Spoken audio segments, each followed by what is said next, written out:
Hey guys, we're back with another video, and today's video is going to be 5 ways on how you can spot an INTP instantly. We're only going to go over 5 things because there's a lot of aspects to an INTP, and I would rather just cover the main ones, which are the most easily noticeable when it comes to deciphering whether or not someone is an INTP. So, getting started with the first one is that INTPs are very cynical. So, for example, they don't take things at face value. They will always question whether something is true. So for example, if their friend is like, hey, that guy over there is like giving out free money, like let's go get it.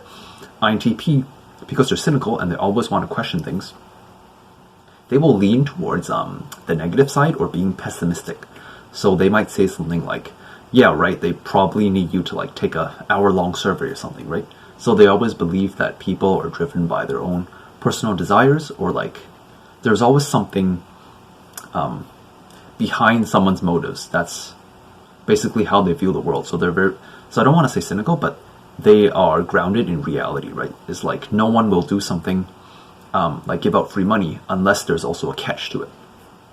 And so they have this kind of thing where they don't take things at face value, like ever. This is also corresponds to them. They're very quick to shoot down ideas that don't correspond to their beliefs, which is, again, in order to get something, there must be something in return.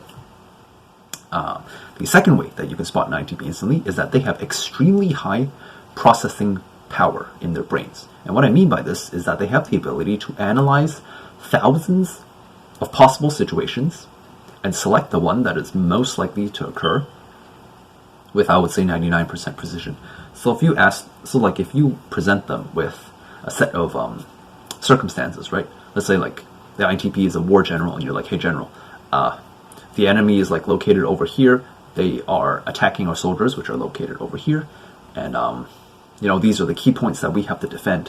Where do you think the enemy is going to strike next, right? And then the INTP will analyze all this information, and then he will come up in his brain, the way it works, come up with thousands of possible scenarios in which the enemy could move. And then from that, he will be able to pick just one and be like, this is the most likely outcome. This is the most likely place that they will strike next. So move your forces over there. And 99% of the time they will be right.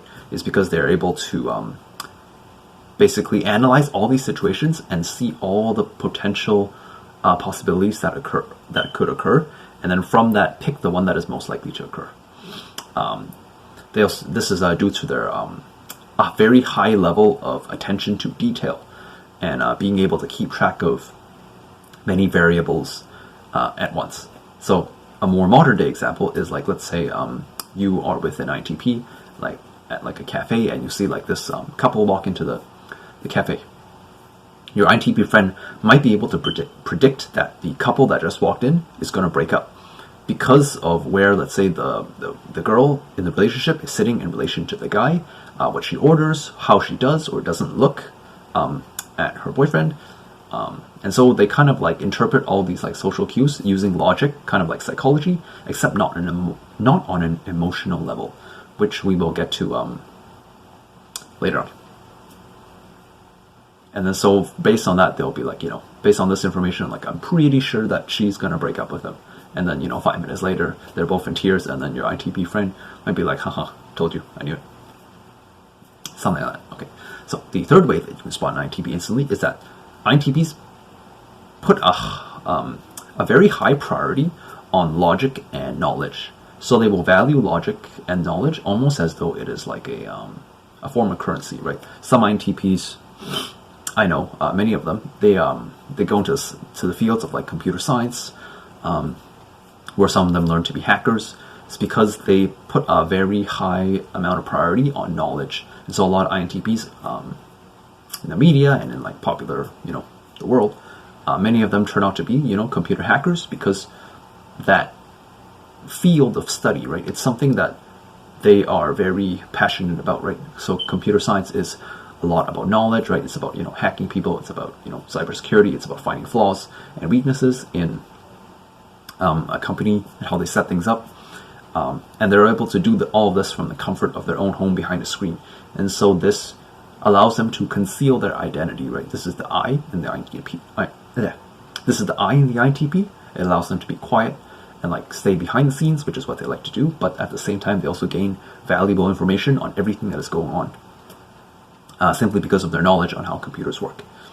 At the same time, INTPs, because they value knowledge so much, and this knowledge is a very high level of knowledge, so for example, some INTPs might become like rocket scientists, which is a very high level expertise field, right? So not a lot of people will understand rocket science. So if they find someone that does share their interests, they will basically talk for hours about what they're passionate about, and they won't shut up about it. And they won't realize that their audience may not necessarily share the same passion they have for their field, and so they'll just ramble on and on about everything they know, basically like a walking Google. They'll ramble on and on about basically everything they know about that certain topic, because they're so passionate about it, and because they assume that their audience understands what they're talking about, which not everyone is going to understand rocket science, but they don't. They're not aware of that, which ties into the fourth trait of INTPs, which is they lack awareness of social cues and others' emotions. So they don't understand emotions on a feeling level, right? Everything is processed rationally and using logic. So a best example I can give of this is INTPs don't understand how someone with, let's say, a background history of being abused by their parents may suddenly lash out at them if the INTP exposes them to similar circumstances. So they will not consciously realize that, let's say if their friend says, I don't like clowns, it scares me because when I was a kid I got scared.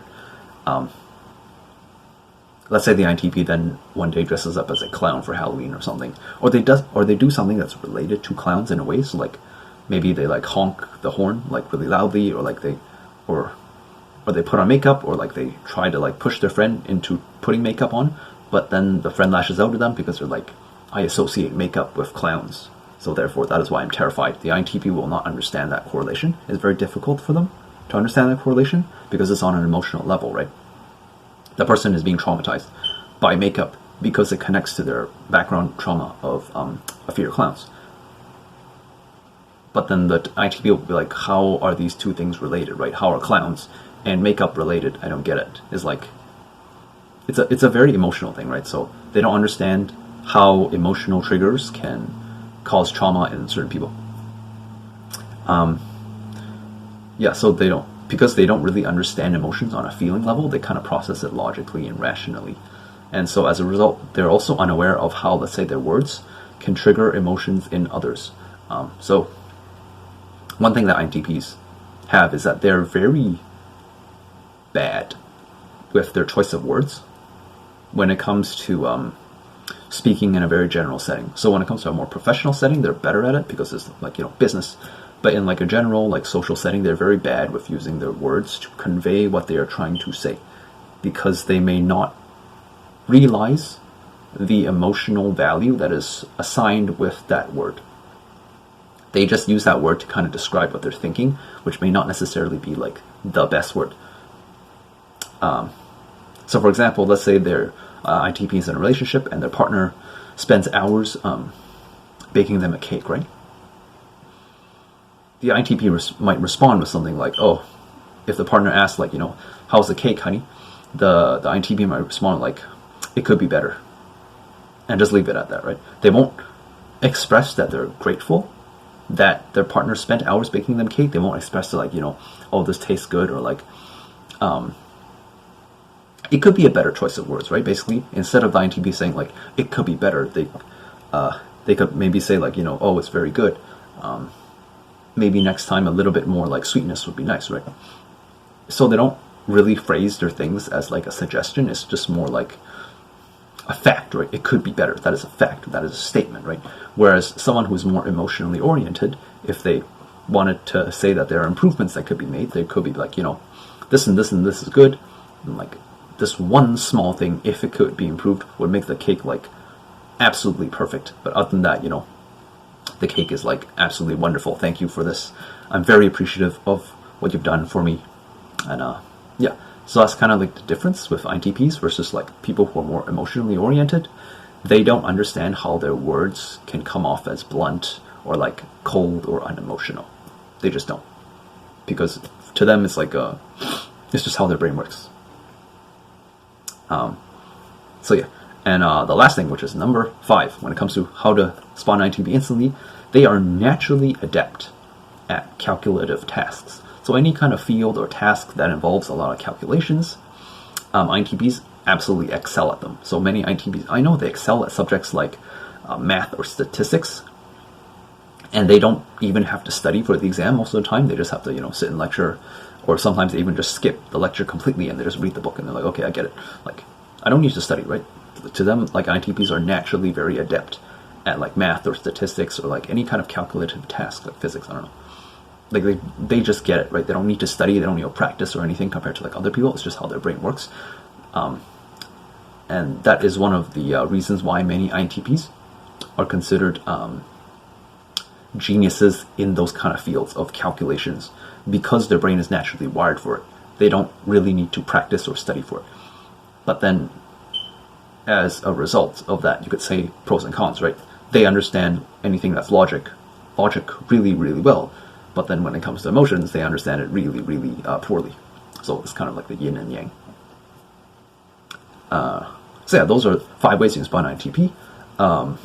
Going into like the bonus points of what an INTP is like. One of the easiest ways you can tell if someone is an INTP, if you're like texting them through messages or like, you know, online chat, is they will say the word haha a lot in place of like LOL in their messages, especially at the end of a message. Especially at the end of a message. So if they say something like, you know, that's so stupid, haha, right? That is a dead giveaway that someone is an INTP if they stick like a haha at the end of their sentence. There's a very good chance they're an INTP, because it's just like, I would say to them, it's like their way of expressing their emotions without embarrassing themselves, right? So to them, expressing emotions can be seen as very embarrassing because they're logical.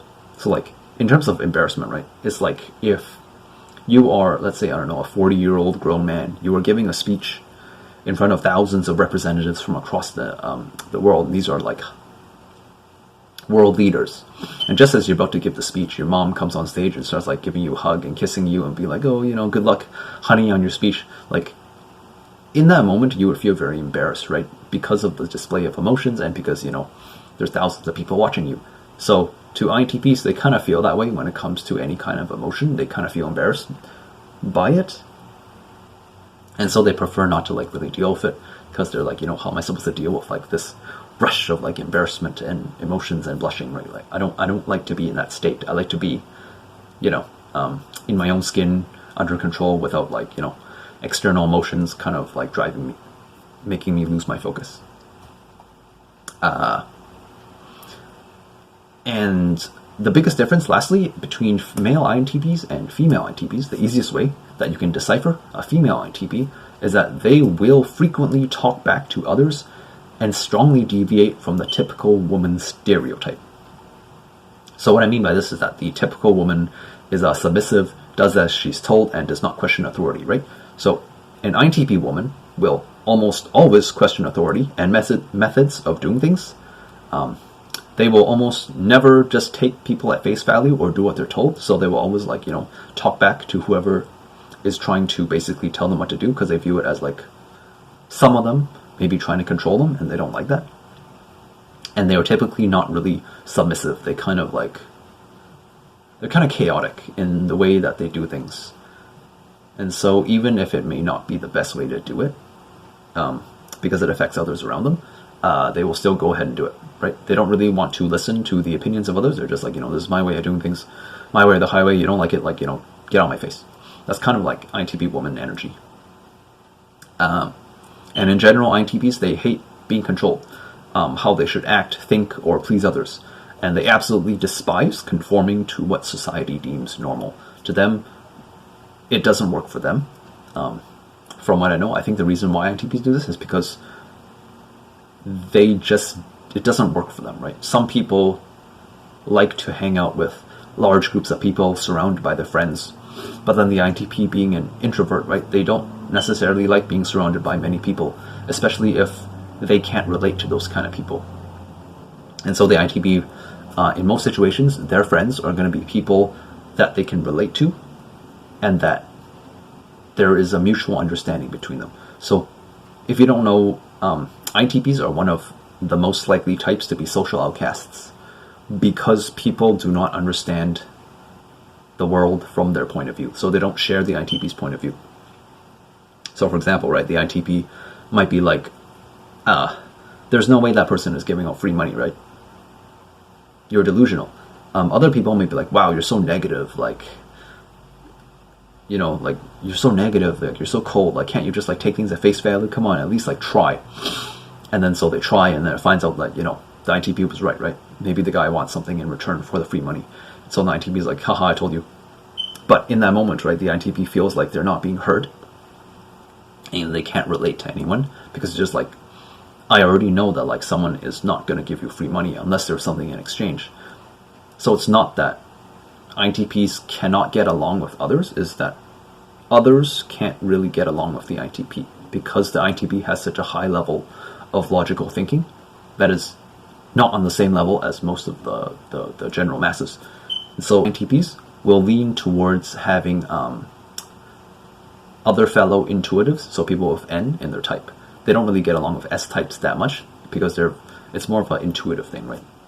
And I think that's kind of goes in general for all the types, but I think from what I know, INTPs lean more heavily on having intuitive friends than the rest of the types.